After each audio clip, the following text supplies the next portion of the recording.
Kami, Gereja Pantai Kosta di Indonesia, Jemaat Kramat, mempersembahkan seri khotbah. Mari bersama-sama mendengarkan kebenaran firman Tuhan, bertumbuh dan menghasilkan buah. Sekali Yesus, tetap Yesus. Tuhan Yesus memberkati. Karena saya tahu mulai belajar Alkitab, haleluya, itu adalah bahasa sorga. Haleluya. Kalau bahasa di dunia ini, ya saya ragukan, tapi kalau bahasa sorga itu, haleluya. Haleluya. Puji Tuhan. Saya menyampaikan terima kasih buat Bapak rohani kita, Bapak Pendeta Mande, yang dapat menyempatkan kami juga lagi-lagi untuk dapat berdiri di sini. Ya, seingat saya baru berapa bulan yang lalu kami juga sempat mampir di sini dan menyampaikan firman Tuhan. Dan saat ini, haleluya, kami mengucap terima kasih buat kesempatan ini lagi. Dan saya masih terbawa dengan suasana hari kebangkitan, hari Paskah yang kita baru saja rayakan beberapa waktu yang lalu. Kita merayakan hari kebangkitan Yesus. Kita mempunyai Tuhan, bukan Tuhan yang mati. Kita punya Tuhan is still alive. Haleluya. Dia tetap hidup. Dan saya percaya sebenarnya Yesus tidak pernah mati, saudara. Amin. Manusianya yang pernah mati, tetapi Tuhannya tidak pernah mati. Tuhan kita tidak pernah mati. Haleluya. Sebab itu saya ingin kita membaca satu ayat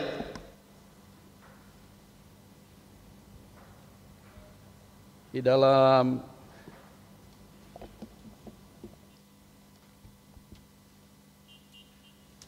Filipi 3, Filipi 3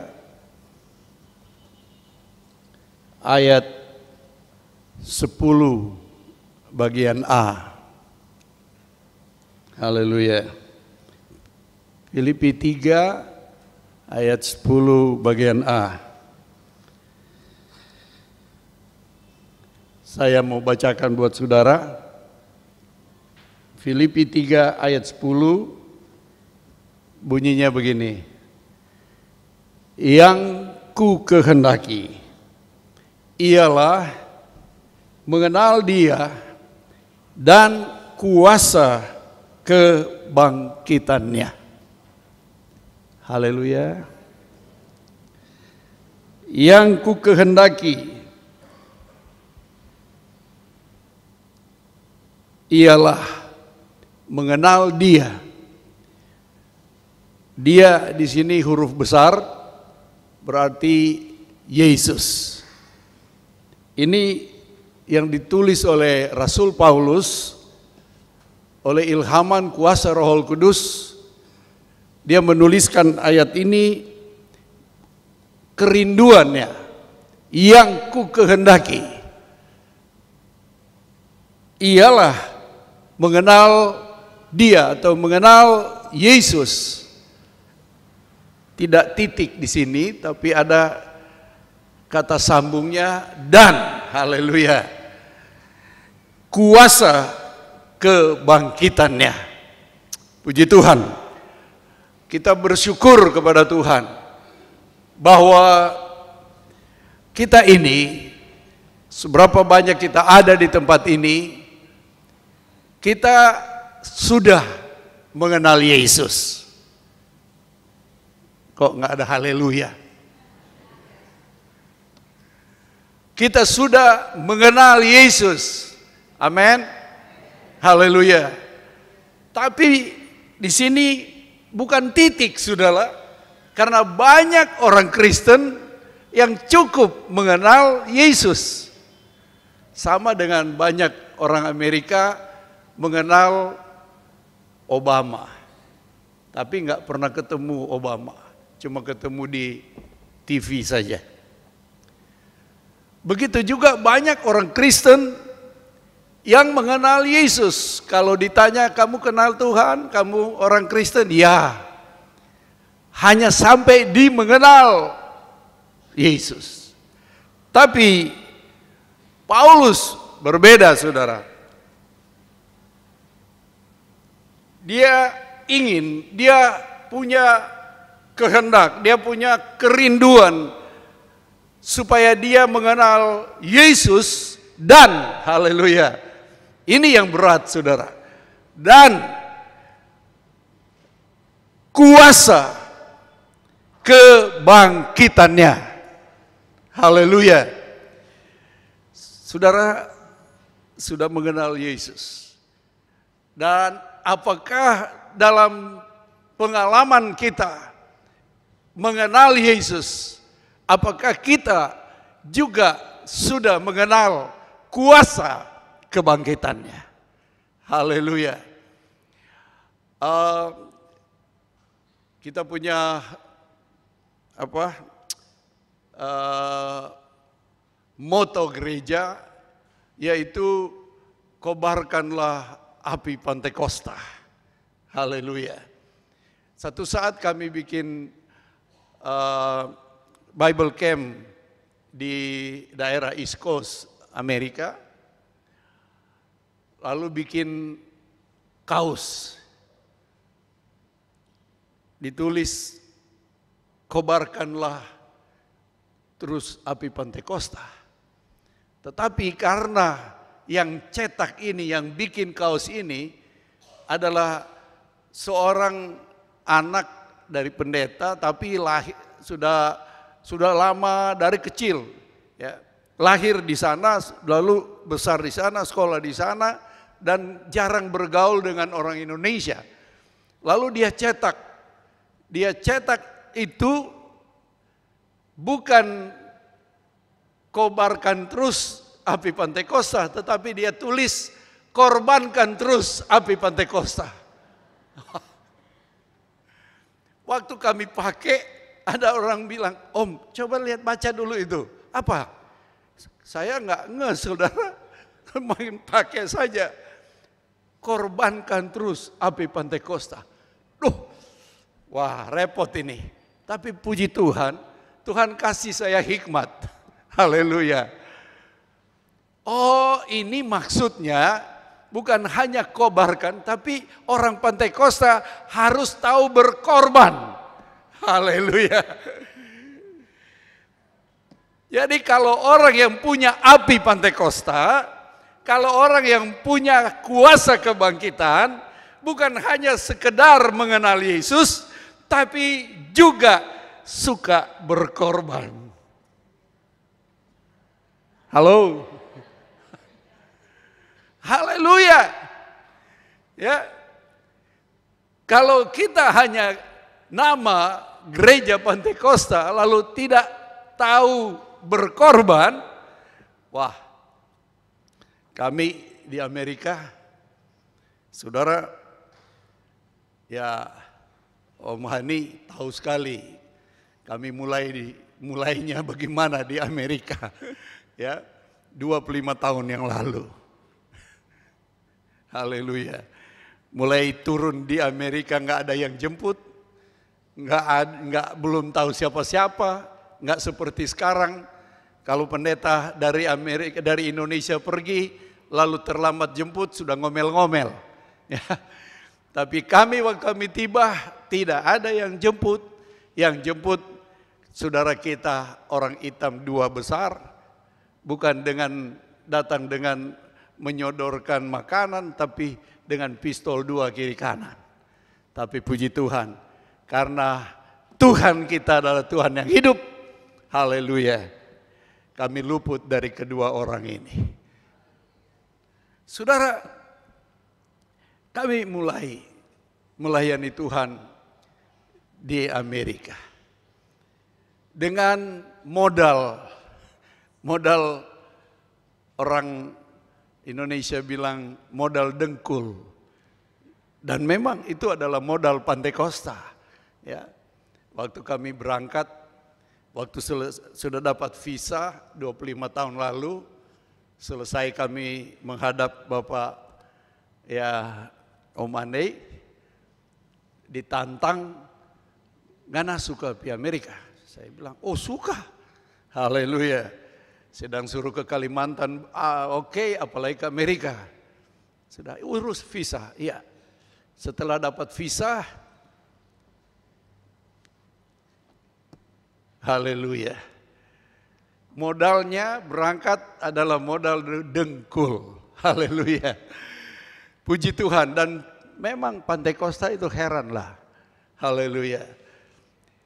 Begitu dapat visa, ya Bapak pendeta dari timur itu jalan kaki. Saya ke Amerika pun mau suruh jalan kaki. Karena tidak ada, waktu itu dari Jakarta mau pulang Manado, karena kami gembala salah satu desa di Manado, juga masih pikir-pikir ya, kalau sudah kumpul itu biaya baru pulang. Apalagi mau ke Amerika. Tapi kalau Tuhan kita, Tuhan yang hidup, begitu Tuhan buka jalan, dia bukan hanya buka sampai visa, tapi tiket pun Tuhan sediakan. Haleluya. Puji Tuhan, kita punya Tuhan, Tuhan yang hidup. Tuhan yang tidak pernah berubah. Dulu, kemarin, hari ini, bahkan sampai selama-lamanya. Kita mengenal Dia dan kuasanya, kuasa kebangkitannya, kuasa yang tidak pernah terbatas. Haleluya. Hanya lain kali kita yang membatasi. Tapi syukur bagi Tuhan. Saudara, kita punya Tuhan yang hidup.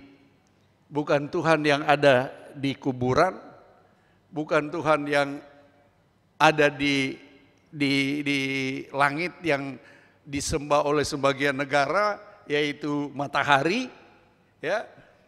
Bukan Tuhan pohon besar, tapi Tuhan kita adalah Tuhan yang hidup, dan kuasanya pun tetap kita rasakan ada sampai hari ini, dan kita yakin sampai janjinya digenapi, yaitu kedatangannya yang kedua kali yang tidak lama lagi.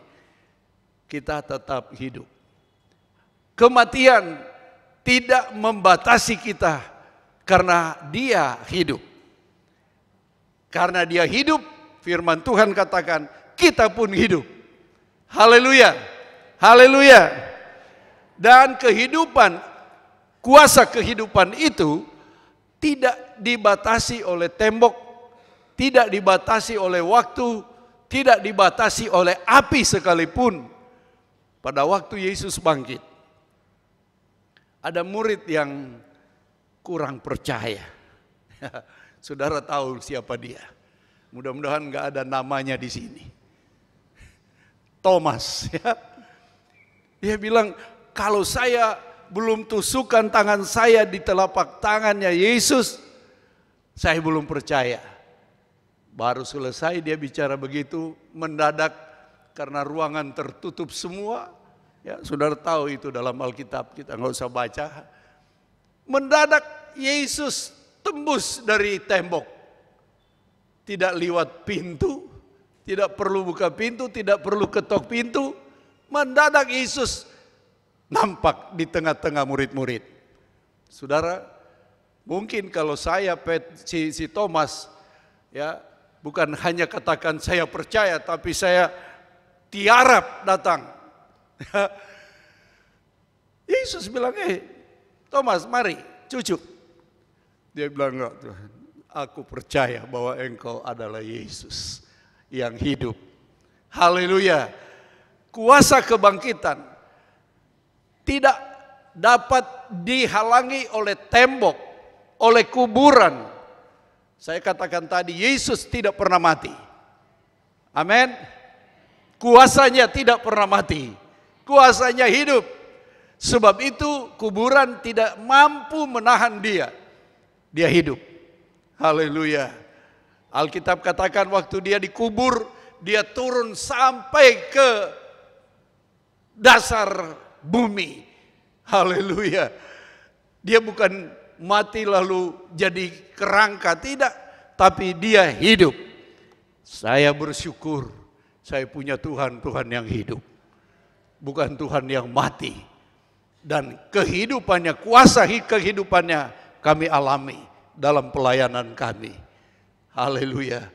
Kami 3 kali saudara, kami punya secara manusia kami pernah ambil keputusan tinggalkan pelayanan. Pertama karena mengalami bukan cuma di Timur Rote yang mengalami kesulitan, kesukaran.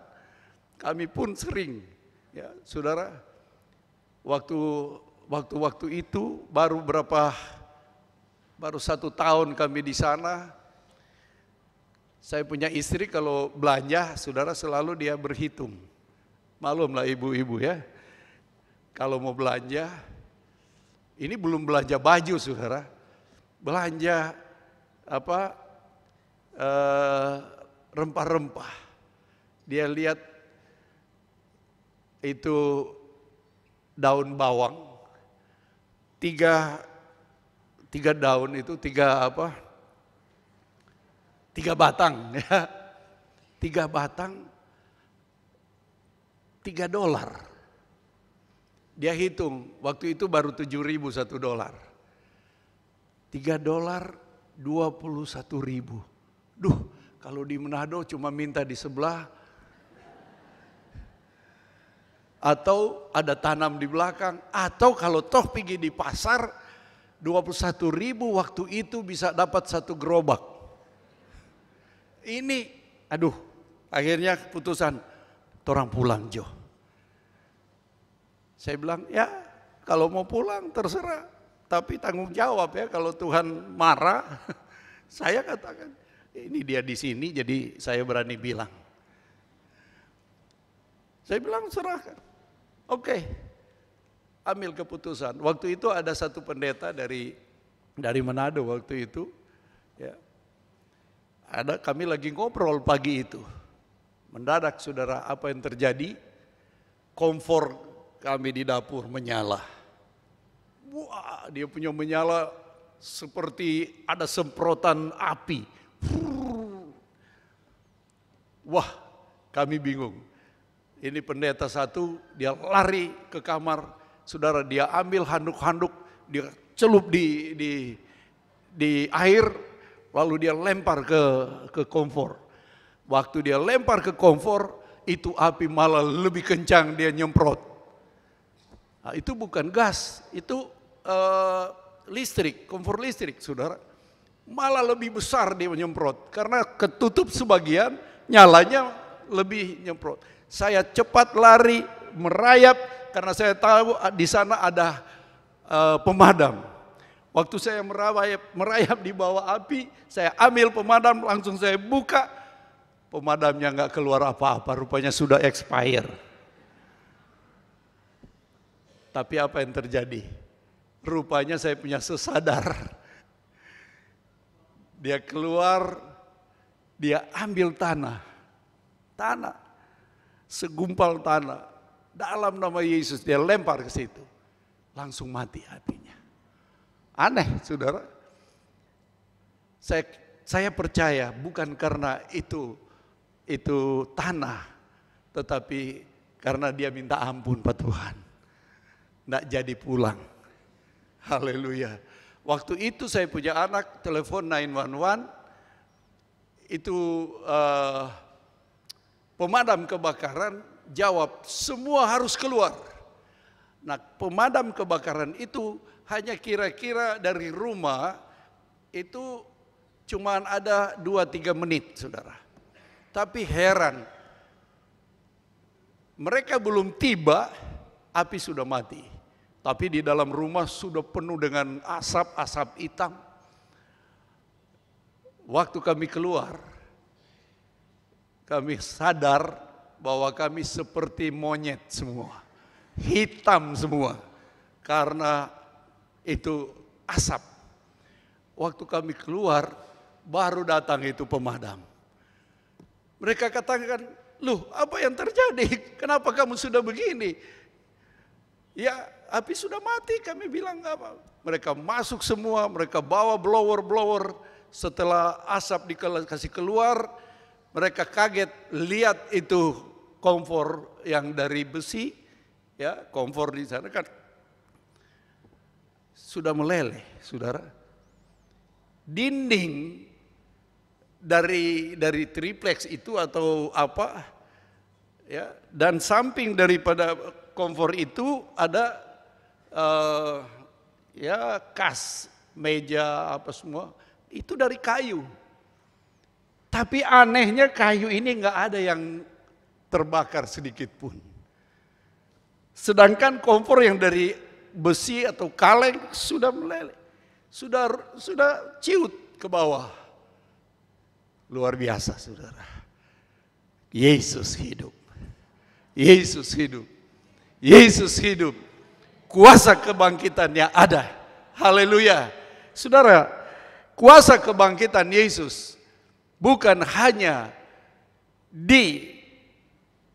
dikenal pada saat Yesus bangkit, bukan nanti kuasanya itu disaksikan oleh perempuan-perempuan yang datang menyaksikan pada hari Minggu pagi-pagi, atau murid-murid menyaksikan bahwa kuasa kebangkitannya itu, tetapi di dalam Alkitab, di Perjanjian Lama, saudara, itu sudah diperkenalkan sebenarnya bahwa Yesus itu kuasa kebangkitannya itu ada.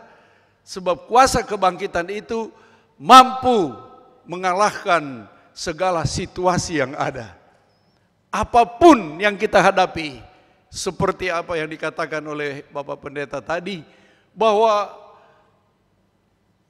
kuasanya, kalau kita memiliki kuasanya, apapun yang terjadi di hadapan kita, karena dia hidup, because he live, haleluya, kita dapat melihat ke depan. Kita akan hidup di depan, ke depan terus, kita akan alami kuasa kehidupan itu. Saudara, dalam Perjanjian Lama, di kitab Daniel, ya, kita tahu, saya tahu, ya, jemaat di sini semua sudah hafal itu kitab Daniel. Ya. Di situ kan ada tiga pemuda, saudara. Satu saat Raja Nebukadnezar membuat satu patung dari emas supaya disembah oleh masyarakat semua. Ya, pendek ceritanya, siapa yang tidak menyembah patung buatan manusia, patung buatan Nebukadnezar, dia akan dimasukkan ke dapur api. Dan betul terjadi. Setelah semua bunyi-bunyian dibunyikan, ternyata ada 3 pemuda tetap berdiri, tidak menyembah. Ya, haleluya. Mereka dipanggil menghadap raja. Raja Nebukadnezar marah. Ya, Raja Nebukadnezar katakan, "Kenapa kamu tidak menyembah, tidak patuh pada perintah? Dan saya beri kesempatan sekali lagi." Memang iblis selalu kasih kesempatan kedua, saudara. Kalau dia tidak mampu, tidak mempan mencobai saudara yang pertama, dia selalu ada beri the second chance, sekali lagi. Tetapi ketiga pemuda ini, ya, haleluya, itu dalam Daniel pasal 3 ya. Saya nggak usah baca, saudara sudah tahu. Pada saat itu mereka bilang, kami tidak perlu menjawab itu. Saudara, dalam arti kata nggak usah dicoba kedua kali. Kami tetap tidak mau menyembah patung itu. Oh, kalau tidak, kamu tahu ini akan dipanaskan 7 kali. Dan siapa dewa yang dapat menolong kamu, menyelamatkan kamu kalau kamu dimasukkan dalam dapur api itu? Mereka jawab apa, saudara? Ya, mereka jawab, walaupun Tuhan kami tidak menolong kami, kami tetap menyembah Dia. Kami tidak mau menyembah patung. Ya, tadi nyanyian sebelum firman Tuhan katakan apa? Itu nyanyian tadi.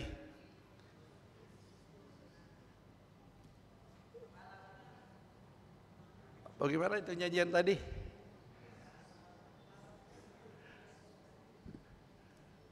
Kalau ku hidup bagi Yesus. Apapun terjadi, haleluya, ku tetap hidup bagi Kristus. Haleluya. Ini 3 pemuda, mereka katakan apapun, walaupun saya masuk di dapur api yang dipanaskan 7 kali, walaupun Tuhan kami tidak tolong kami, tapi kami tetap tidak menyembah patung. Apapun terjadi di hari-hari ini. Saudara, kami sering juga dengar dan baca situasi dunia sekarang. Baru saja diadakan Nuclear Summit di Washington. Kira-kira 2-3 minggu yang lalu. Dan Wakil Presiden Republik Indonesia hadir. Selesai itu kami semua pimpinan masyarakat di Washington diundang, ada pertemuan dengan Bapak JK. Lalu pada saat dia menyampaikan kata sambutan, dia buka sambutannya dengan kalimat, dunia sementara ketakutan. Jadi pada waktu mereka meeting itu tentang dunia, semua pimpinan negara setuju menyampaikan, mendeklarasikan dunia sedang ketakutan. Lalu dia uraikan ketakutan mengenai ekonomi, ketakutan mengenai organisasi pimpinan bangsa, dan ketakutan mengenai agama. Kita lihat di Timur Tengah, khususnya di Syria, orang Kristen ditembak seperti apa, ISIS merajalela, saudara. Tapi saya langsung, pada saat itu ada satu hamba Tuhan di samping saya kasih lihat ayat ini. Haleluya. Bagi anak-anak Tuhan, bagi orang percaya, apapun terjadi di hari-hari ini, haleluya, kita punya kuasa kebangkitan. Dan saya percaya, saudara, pada saat mereka diancam, dibunuh, pada saat itu tidak ada yang menyangkal. Aneh, saudara. Mau dirogok dia punya leher. Waduh, coba saudara, sakit atau tidak? Tapi saya percaya kuasa kebangkitan itu ada dalam hidup mereka. Sebab itu mereka tidak menyangkal apapun yang terjadi, dia tidak akan menyembah dia tidak menyerah. Demikian juga 3 pemuda ini. Pada saat mereka diperintahkan untuk dimasukkan ke dapur api, dipilihlah algojo-algojo yang kuat supaya mereka kalau berontak ada algojo yang besar. Tapi ini 3 pemuda tidak berontak, saudara. Mereka diborgol, mereka diikat, dan mereka diseret menuju dapur api yang dipanaskan 7 kali. Apa yang terjadi, saudara masih ingat? Pada saat mereka sementara jalan, belum sampai di dapur api, masih dalam perjalanan, algojo-algojo yang kuat, gagah perkasa, rebah kiri kanan. Karena apa? Karena panasnya. Itu belum di dapur api, mereka sudah rebah karena panasnya. Tapi ketiga pemuda ini, mereka lihat sudah rebah kiri kanan yang besar-besar, yang algojo. Mereka tidak rasa panas, saudara. Masih panas ini kayaknya. Mereka rasa biasa, ya. Dan mereka mungkin kalau saya waktu itu, saya bilang, udah, ini algojo sudah mati, biar kita keluar aja. Tapi mereka tidak, mereka masuk sendiri, masuk ke dalam dapur api. Haleluya, haleluya. Ya, dan apa yang terjadi di dalam dapur api? Saudara, mungkin si Abednego, Mesak, ini api loh. Ini bukan asap. Iya, api yang dipanaskan 7 kali, saudara. Tapi ini bukan asap, api merah. Api kan bukan putih. Asap yang putih. Tapi ini api. Ya. Ini baju nggak apa-apa. Rambut pun tidak angus. Kenapa? Dan apa yang terjadi? Waktu mereka jalan-jalan, wah, sudah di dapur api, masih jalan-jalan mereka di dalam. Ya. Dengan bebas, Alkitab katakan dalam Daniel pasal 3 ayat 25 di situ, 20 sampai 25. Ya. Lalu mungkin mereka, Abed. Biasanya kan ada kependekan, apalagi orang Manado. Saya Albert dipanggil Abe. Abed. Satu bilang, nego. Oh, kenapa? Itu ada. Coba kita baca, saudara. Haleluya. Siapa yang jawab pertanyaan mereka dalam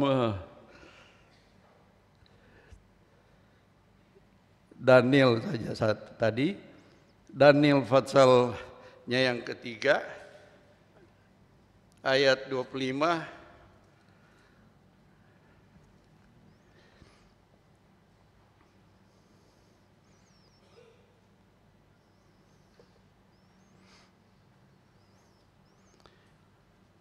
Ayat 24 saya mulai bacakan. Kemudian terkejutlah Raja Nebukadnezar. Lalu bangun dengan segera, berkatalah ia kepada para menterinya, bukankah 3 orang yang telah kita campakkan dengan terikat ke dalam api itu? Jawab mereka kepadanya, benar Raja. Ayat 25, katanya, tetapi ada 4 orang. Ya, tadi dia bilang cuma 3 orang. Di sini tetapi ada 4 orang kulihat berjalan-jalan dengan bebas. Nah, di tengah-tengah api itu mereka tidak terluka. Jangankan angus, terluka pun tidak, saudara. Ya. Dan yang keempat itu rupanya seperti anak dewa. Karena mereka tidak tahu Tuhan. Mereka tahu yang berkuasa itu dewa. Jadi kalau dia lihat ada keempat, ada orang yang keempat. Dan orang yang keempat itu tidak seperti Sadrak, Mesak, dan Abednego, tapi seperti anak dewa. Siapa dia, saudara? Ya, siapa dia? Kalau kita terjemahkan seperti anak dewa, itu seperti anak Allah yang hidup. Haleluya. Adalah Yesus yang hidup. Yesus yang berkuasa. Kuasa kebangkitannya tidak dapat dikalahkan oleh kuburan, tidak dapat dikalahkan oleh sakit penyakit, tidak dapat dikalahkan oleh api yang dipanaskan 7 kali lipat sekalipun. Anak dewa itu tetap hidup. Dan yang hidup di dalamnya, Sadrak, Mesak, dan Abednego, dan saudara dan saya, walaupun kita diberi kesempatan pergi jalan-jalan ke neraka, kita tetap hidup. Amin. Amin. Haleluya. Kuasa kebangkitan itu adalah kuasa Roh Kudus. Kuasa Pantekosta. Kuasa gereja Pantekosta. Haleluya. Tadi Om Hanei bilang, sekali Yesus tetap Yesus. Sekali Pantekosta tetap Pengster. Haleluya. Tetap hidup. Apapun yang kita hadapi di hari-hari yang akan datang ini. Dunia lagi ketakutan. Ya. Dunia lagi memikirkan begitu banyak mengenai nuklir, mengenai ekonomi, mengenai pemerintahan. Tapi orang yang mengenal Yesus dan kuasa kebangkitannya tidak perlu takut. Dia mampu menjaga saudara. Dia mampu memelihara kita. Dia mampu memberkati kita. Dia mampu membuat saudara tergeleng-geleng kepala. Haleluya. Kuasa kebangkitannya itu yang kita perlu. Karena kalau kita ada di dalam kuasa kebangkitannya, saudara, di dalam 1 Korintus pun katakan bahwa pada saat, haleluya, kedatangan Yesus yang kedua kali, saudara, kita akan melihat penglihatan, bukan cuma penglihatan, kita akan menyaksikan satu fenomena yang luar biasa. Dan saya yakin saya masih ada pada waktu itu. Saudara, itu yang dicemburui oleh Paulus. Dia ingin supaya dia hidup pada waktu itu, tetapi kasihan dia hidup pada permulaan akhir zaman. Tapi orang yang hidup pada akhir daripada akhir zaman, saya yakin saudara dan saya. Karena kita lihat tadi dikatakan tanda-tanda itu mulai nyata sekarang ini. Kita lihat elektronik. Ya, saudara, dulu kalau kami mau telepon ke dari Amerika ke Indonesia, waduh, biayanya luar bisa bangkrut, saudara. Ya. Dulu kalau mau kasih berita sudah paling cepat telegram. Lalu muncul fax. Begitu masukkan di sana terima. Nah sekarang, saudara, katanya orang di Manado yang panjat kelapa bawa HP. Dia ada di atas, dia telepon istrinya. So bawa tuh makan, ini sudah makan siang. Elektronik sudah terbuka semua sekarang. Dulu mau baca email nanti sampai di rumah buka. Kalau lagi ada internet. Ya. Sekarang orang jalan-jalan baca-baca email. Menyeberang jalan nggak tahu sudah ada mobil masih lagi baca SMS. Atau lagi dengerin ya voicemail. Atau lagi bicara. Dan dulu cuma sampai dibicara. Sekarang bicara lihat orangnya di situ. Apalagi yang kita mau tunggu? Tanda-tanda akhir zaman Tuhan bukakan semua. Dan kita yang hidup di akhir zaman, haleluya, ada satu penglihatan yang luar biasa. Ya, saudara, kita ingin baca itu untuk terakhir. Coba kita buka dalam 1 Korintus ayat pasal 15.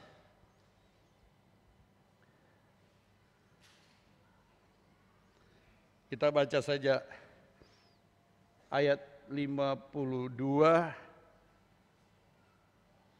dan seterusnya. Ayat 52. Dalam sekejap mata, pada waktu bunyi nafiri yang terakhir, sebab nafiri akan berbunyi dan orang-orang mati akan dibangkitkan. Haleluya. Kalau saudara punya orang tua, anak, saudara-saudara kita yang sudah mati lebih dulu di dalam Tuhan, ayat ini katakan, sebab nafiri akan berbunyi dan orang-orang mati akan dibangkitkan dalam keadaan yang tidak dapat binasa, dan kita, haleluya, semua akan diubahkan. Ya, ayat 53. Karena yang dapat binasa ini harus mengenakan yang tidak dapat binasa, dan yang dapat mati ini harus mengenakan yang tidak dapat mati. Sampai situ aja dan seterusnya saudara baca sendiri.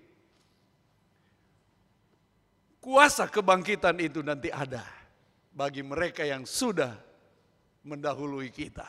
Dan kita yang masih hidup, semoga ini adalah satu nubuatan, tapi bukan dari saya, saudara. Kita yang masih hidup, saya ini sudah mau 70, saudara. Tapi saya masih punya keyakinan, saya akan hadir pada saat itu. Saya belum mau mati. Haleluya. Siapa yang mau mati? Dan saat itu kita akan melihat satu pemandangan yang luar biasa. Kubur-kubur terbuka.